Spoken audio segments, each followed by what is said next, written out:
Hello hi മുത്തുമണീസുകളെ, എല്ലാവർക്കും പുതിയൊരു വീഡിയോയിലേക്ക് സ്വാഗതം. അപ്പോൾ നമ്മളെ ഇന്നത്തെ വീഡിയോ എന്ന് പറഞ്ഞാൽ കൊക്കോ കേട്ടോ. നമ്മളെ വീട്ടുമുറ്റത്ത് ഉണ്ടായ കൊക്കോ, നിറയെ കൊക്കോ കായ് ഉണ്ടായിട്ടുണ്ടേ. അതിവിടെ അപ്പോൾ ഇന്ന് അതൊക്കെ ഒന്ന് പറിച്ച് എടുക്കാമെന്ന് വിചാരിച്ചു. ഇപ്പോൾ ഒരു ഇല തൊഴിയണ ഒരു സമയമാണല്ലോ, ഇലകളൊക്കെ തൊഴിഞ്ഞ് ഇപ്പോൾ നിറയെ കായകൾ ഉണ്ടായിരുന്നു കേട്ടോ. നിറയെ കായകളുണ്ട്. പിന്നെ ഉണങ്ങി കിടക്കുകയാണ് ഇതിനുള്ള കായകളൊക്കെ കേട്ടോ. പഴുത്തിട്ട് ഉണങ്ങി കിടക്കുന്നുണ്ട്. എന്താണ് നമ്മളാരും ഇതിനൊരു ശ്രദ്ധ കൊടുത്തില്ല. പിന്നെ ഇവിടെ വല്ലാതെ ഇതാർക്കും അങ്ങനെ ഇഷ്ടമല്ല കേട്ടോ. വീട്ടിലേക്ക് ആരെങ്കിലും വന്നാൽ ഓരിങ്ങനെ പറിച്ച് കഴിക്കുന്നല്ലാതെ നമുക്കും മക്കൾക്കൊന്നും ഈ കൊക്കോനോട് വലിയൊരു താല്പര്യമില്ല കേട്ടോ. നമ്മളിത് അങ്ങനെ കുഴിച്ചിട്ടതാണ്. ഒരു ചെറിയൊരു തൈ കിട്ടിയപ്പോൾ ആ തൈ കൊണ്ടുവന്ന് കുഴിച്ചിട്ട് ഇപ്പോൾ നല്ല ഉഷാറിൽ തന്നെ കുറേ തൈകൾ ഉണ്ടായിട്ട് നമ്മൾ ഇതിൽ ഒരു കായ എടുത്ത് അത് നമ്മൾ കഴിച്ചിട്ട് അതിൻ്റെ കായകൾ നമ്മൾ ഒഴിവാക്കിയാൽ ഞാനൊരു ചാക്കിലേക്ക് നട്ട് പിടിപ്പിക്കലാട്ടോ സാധാരണ ചെയ്യൽ. അങ്ങനെ ഞാൻ ഒരുപാട് തൈകൾ ഉണ്ടാക്കി വിൽപ്പന നടത്തുകയും ചെയ്യാറുണ്ട് കേട്ടോ. അപ്പോൾ ഇന്നിപ്പോൾ ഞാൻ മോനോട് അറിഞ്ഞ് നമുക്ക് കുറച്ച് തൈകൾ ഉണ്ടാക്കാന്ന് പറഞ്ഞാൽ ഉണങ്ങിയ കായ്കളൊക്കെ ഒന്ന് പറിച്ചുണ്ടാന്ന് പറഞ്ഞ് മോൻ ഇതൊക്കെ എനിക്കൊന്ന് പറിച്ചു തന്നെ കേട്ടോ. അപ്പോൾ ഓന് എത്തുന്നിടത്ത് കിട്ടുന്നതൊക്കെ നമുക്കിങ്ങനെ പറിച്ചു തന്നെ. അപ്പം നമുക്ക് ഇത് എങ്ങനെയാണ് ഞങ്ങൾ തൈക്ക് നടുന്നത് എന്നുള്ളതൊന്ന് ഞാൻ കാണിച്ചു തരാം കേട്ടോ. ഞാനിവിടുന്ന് കൊടുത്തിട്ട് ഒരുപാട് ആൾക്കാർക്ക് തൈയൊക്കെ കൊക്കോൻ്റെ തൈ കൊടുത്തിട്ട് ഒരുപാട് ആൾക്കാർക്കുണ്ടല്ലോ നല്ലോണം ഇപ്പോൾ കൊക്കോ മരം ഉണ്ടായിട്ട് ഒരുപാട് ആൾക്കാർ പറഞ്ഞു കഴിഞ്ഞാൽ നല്ല കായകൾ ഉണ്ടായിരുന്നു എന്നൊക്കെ പറഞ്ഞിട്ടോ. ഇപ്പോൾ നമ്മൾ ഇന്ന് പറിച്ചെടുത്തത് ഇത്ര കേട്ടോ. ഇതൊക്കെ മരത്തുമ്പോൾ നിന്ന് കേട് വന്നതാട്ടോ. കേട് വന്ന് നമ്മളെന്താ പറിക്കാഞ്ഞിട്ടുണ്ടല്ലോ, പറിക്കാഞ്ഞിട്ട് ഉണങ്ങി കിടക്കുകയാണ് ഇതൊക്കെ. ഇപ്പോഴത്തെ ചൂടാണല്ലോ. അപ്പം ഞാനിത് എങ്ങനെയാണ് ഇതിൻ്റെ ഉള്ളിലുള്ള ഇതൊക്കെ എടുത്ത് ഒഴിവാക്കുന്നത് എന്നൊക്കെ കാണിച്ചു തരാം കേട്ടോ. അപ്പോൾ ഇതിവിടെ എന്താണ് ഇതൊക്കെ ചില വീട്ടിലും ചില മക്കൾക്കൊക്കെ ഇത് കിട്ടിയാൽ മതിട്ടോ. കൊക്കോ ഭയങ്കര ഇഷ്ടമാണ്. നമുക്കിവിടെ വലിയൊരു താല്പര്യമില്ല. അതുകൊണ്ടാണ് ആദ്യമൊക്കെ എനിക്ക് ഭയങ്കര ഇഷ്ടമായിട്ട് ഒരു കൊക്കോ കിട്ടുക എന്ന് പറയുന്നതൊക്കെ. ഇപ്പം അങ്ങനത്തെ ഇതിനോടൊന്നും ഒരു താല്പര്യമില്ല. എന്നാലും ഞാൻ ഒന്നും എടുത്ത് കഴിച്ചപ്പോൾ നല്ല മധുരമുണ്ട് കേട്ടോ. അപ്പം ഞാനിതാ ഇത് ഏതായാലും നമ്മളാരും ഇത് കഴിക്കുകയൊന്നുമില്ല. ഇതുപോലെ ഇങ്ങോട്ട് എല്ലാം ഞാനൊരു ഇതിലേക്ക് ഇങ്ങനെയിട്ട് ആക്കിയെടുക്കണം. ഇതിൻ്റെ ഉള്ളിലുള്ള കുരുകളൊക്കെ എടുത്ത് ഇങ്ങനെ വേർതിരിച്ച് ഇങ്ങനെ എടുക്കുക കേട്ടോ. അപ്പം ഇനി നമുക്ക് എന്താണ് അത് സുഖമാണ്. ഇത് ആദ്യം നമ്മൾ കല്ലുമ്മൽ ഇങ്ങനെ കുത്തി ഇങ്ങനെ പൊട്ടിക്കും. ഇതൊക്കെ മക്കളും എല്ലാവരും കൂടെ കഴിക്കുകയാണെങ്കിൽ നല്ല ടേസ്റ്റ് കേട്ടോ. എല്ലാവരും വേണം. അപ്പോൾ ഒറ്റയ്ക്കാകുമ്പോൾ വലിയ ആരും കഴിക്കില്ല. ഇതെല്ലാവരും ഉണ്ടെങ്കിൽ എന്താണ് പെട്ടെന്ന് നമ്മൾ മരത്തുമ്പോഴതൊക്കെ കഴിയും കേട്ടോ. വീട്ടിലേക്ക് ആരെങ്കിലും മക്കളെ ചങ്ങായിമാരൊക്കെ വന്നാലുണ്ടല്ലോ, അല്ലെ ഫ്രണ്ട്സും കാര്യങ്ങളൊക്കെ വന്നാൽ ഓലൊക്കെ ഇതിങ്ങനെ പറിക്കുന്നല്ലാതെ വേറെ ആരും ഇതിനോട് വലിയൊരു താല്പര്യമൊന്നുമില്ല. അപ്പം ഞാനിതൊന്ന് നട്ട് പിടിപ്പിക്കാൻ വേണ്ടിയിട്ട് നമുക്ക് നട്ടാൽ ആർക്കെങ്കിലും ഒരു തൈ കൊടുത്തു ഓലെ വീട്ടുമുറ്റത്ത് നിറയെ കൊക്കോ ഉണ്ടായി ഒരു സന്തോഷം പറയുമ്പോൾ നമുക്കും ഭയങ്കര ഒരു സന്തോഷമാണല്ലോ. വെറുതെ ഇങ്ങനെ കേടെടുത്തിട്ടാണ്ടല്ലോ എന്ന് വിചാരിച്ചിട്ടാണ് ഞാനിപ്പോൾ ഇതിങ്ങനെ ഉണങ്ങിയതൊക്കെ ഒന്ന് പറിച്ച്. ചിലത് ഭയങ്കര ഉണക്കാട്ടോ. ഉണങ്ങിയതൊന്നും നമുക്ക് കത്തിനോട് ഇങ്ങനെ വെട്ടാൻ തന്നെ കഴിയുന്നില്ല. അതൊക്കെ നമുക്കട്ട് ഒഴിവാക്കും ചെയ്യാം. പിന്നെ ആരൊക്കെ വീട്ടിലാണ് കൊക്കോ ഉള്ളവരൊക്കെ ഉണ്ടെങ്കിൽ കമൻറ്റ് ചെയ്യട്ടോ.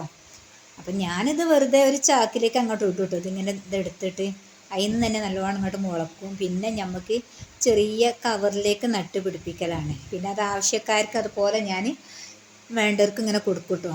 പിന്നെ നമുക്ക് കുറച്ച് തൈകളൊക്കെ ഉണ്ടാക്കണം എന്നുള്ള പ്ലാനിങ് ആട്ടോ എനിക്ക്. ഇനി കുറച്ച് കൃഷിയിലേക്ക് അങ്ങോട്ട് ഇറങ്ങുക. വെറുതെ നമ്മൾ വീട്ടിലിരുന്നിട്ട് ഒരു കാര്യമില്ലല്ലോ.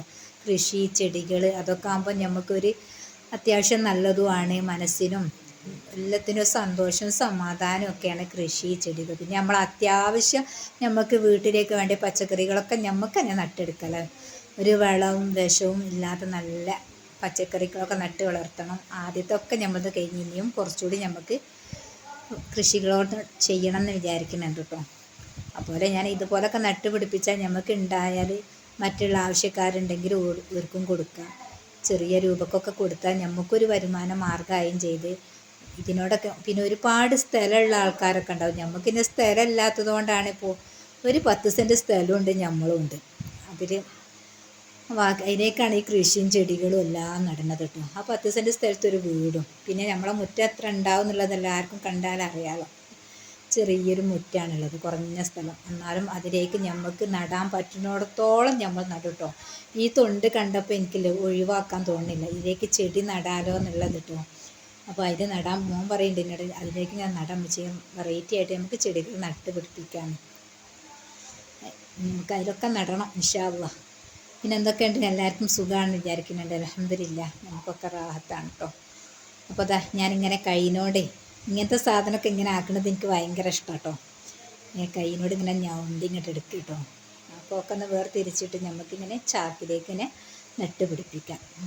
ഏതായാലും ഇത് മക്കളൊന്നും കഴിക്കാത്തതുകൊണ്ട് പിന്നെ നമുക്ക് ഇതില്ലേ നല്ലോണം കഴുകിയിട്ട് ഇതല്ല നല്ല വൃത്തിയുള്ള കൊക്കോ എടുത്തിട്ട് കഴുകി നല്ലോണം ഉണക്കിയാൽ നമുക്ക് പൊടിച്ചാൽ നമുക്ക് അതിനോട് നല്ല ചായ, കാപ്പിച്ചായ, കൊക്കോ ചായ കേട്ടോ, അതും ഉണ്ടാക്കാം കേട്ടോ. പിന്നെ അതിന്മേലുള്ളൊരു പല ഉപയോഗങ്ങളുണ്ട് കേട്ടോ കൊക്കോനോട്. അതൊക്കെ ഇൻഷാല്ലാ നമ്മൾ കാണിച്ചു തരുന്നതാട്ടോ. പിന്നെ അതാ നമ്മൾ ഇവിടെ ചാക്ക് ചീര നട്ട് പിടിപ്പിച്ചിൻ്റെ ചാക്കാണ് കേട്ടോ അത്. അപ്പോൾ ചീരത്തഴിയൊക്കെ നമ്മൾ വേറെ പ്ലാസ്റ്റിക് ബോട്ടിലൊക്കെയാണ് നട്ടിരുന്നത്. അപ്പോൾ ഞാൻ ഈ ചാക്കൊക്കെ ഒഴിവുള്ള ചാക്കുകളിലൊക്കെ ഞാൻ ഇതുപോലെ മണ്ണൊക്കെ എന്നിട്ട് ഇളക്കി കൊടുത്തിട്ട് ഇതുപോലെ അങ്ങോട്ട് ഇട്ട് കൊടുക്കുക കേട്ടോ. ഈ കൊക്കോൻ്റെ തൈ വിത്തുകൾ അതപ്പോൾ വേഗം പിടിക്കും ഇതൊക്കെ കേട്ടോ, വേഗം തൈകളുണ്ടാവും. എന്നിട്ട് നമുക്ക് ഇതിൽ ചെറിയൊരു കവറ് വാങ്ങിയിട്ട് മണ്ണ് നിറച്ചിട്ട് തൈ ആയതിനു ശേഷം നമുക്ക് ആ തൈലേക്കൊക്കെ ഇട്ട് നട്ട് പിടിപ്പിക്കാം. ഇനി അതാ ഇതിലേക്കും കുറച്ചിടട്ടെ. നമ്മൾ ഓരോന്ന് നട്ട് പിടിപ്പിച്ച ചാക്കുകളാണ്. അപ്പോൾ അതിലുള്ളതൊക്കെ വിളവെടുപ്പൊക്കെ കഴിഞ്ഞതിൻ്റെ ശേഷം നമുക്കിനി അടുത്ത് കൊക്കോ വളർത്താമെന്ന് വിചാരിച്ച്. എന്തെങ്കിലും ഒന്ന് കഴിഞ്ഞാൽ അടുത്തത് വേഗം നമ്മളൊരു ടൈം ഇതിനൊന്ന് റെസ്റ്റ് കൊടുക്കരുത് കേട്ടോ. ഉള്ള മണ്ണിലേക്ക് നമ്മൾ അടുത്തത് ഏതാണോ പിടിക്കുക അത് വേഗം ചെയ്ത് കൊടുക്കുക കേട്ടോ. വെറുതെ നിൽക്കുന്ന സമയത്ത് ഇങ്ങനത്തെ ഒക്കെ ഓരോ കാര്യങ്ങൾ ചെയ്താലുണ്ടല്ലോ ഒരുപാട് ഉപകാരങ്ങളാവും ചെയ്യും. നമുക്കും ഉപകാരമാണ്. ഒരു തഴിയെങ്കിലും നമ്മൾ മറ്റുള്ളവർക്ക് കൊടുത്താൽ അതും വലിയൊരു ഉപകാരം കേട്ടോ. ഇതിനോടൊക്കെ ഭയങ്കര താല്പര്യമുള്ള ആൾക്കാരുണ്ടാവും കേട്ടോ. കൊക്കോ പിന്നെ ഒരു വരുമാന മാർഗ്ഗമാണ്. ഇത് കൃഷി ചെയ്യുന്ന എത്രയോ ആൾക്കാരുണ്ട് കേട്ടോ. ഇതിനൊക്കെ നമുക്ക് അത്യാവശ്യം നല്ല സ്ഥലങ്ങളുണ്ടെങ്കിൽ നമുക്കിതുപോലൊക്കെ കൃഷി ചെയ്താൽ ഒരു അത്യാവശ്യം വരുമാനം തന്നെയാണ്. കൊക്കോനോട് പലതുള്ളതും പല മാർഗങ്ങളും പല ഉപയോഗങ്ങളും ഉള്ളതാണല്ലോ കൊക്കോ. അപ്പം ഞാൻ ഇതുപോലൊക്കെയാണ് നട്ടുപിടിപ്പിക്കൽ സാധാരണ കേട്ടോ. അപ്പോൾ നിങ്ങളെ അഭിപ്രായങ്ങളൊക്കെ കമൻ്റായിട്ട് അറിയിക്കുക. വീഡിയോ ഒക്കെ ഇഷ്ടപ്പെട്ടാൽ നിങ്ങൾ ലൈക്കും ചെയ്യട്ടോ. കമൻ്റ് അറിയിക്കാൻ എല്ലാവർക്കും മടിയാണ്. ഒക്കെ കമൻ്റ് അറിയിക്കട്ടോ. പിന്നെ അതാ നമ്മളെ തൊണ്ട് ഇതും നമുക്ക് അന്നേരം തന്നെ ഒഴിവാക്കാം. അപ്പോൾ വീഡിയോ ഒക്കെ ഇഷ്ടപ്പെട്ടാൽ ലൈക്ക് ചെയ്യുക, ഷെയർ ചെയ്യുക, കമൻ്റ് അറിയിക്കട്ടോ.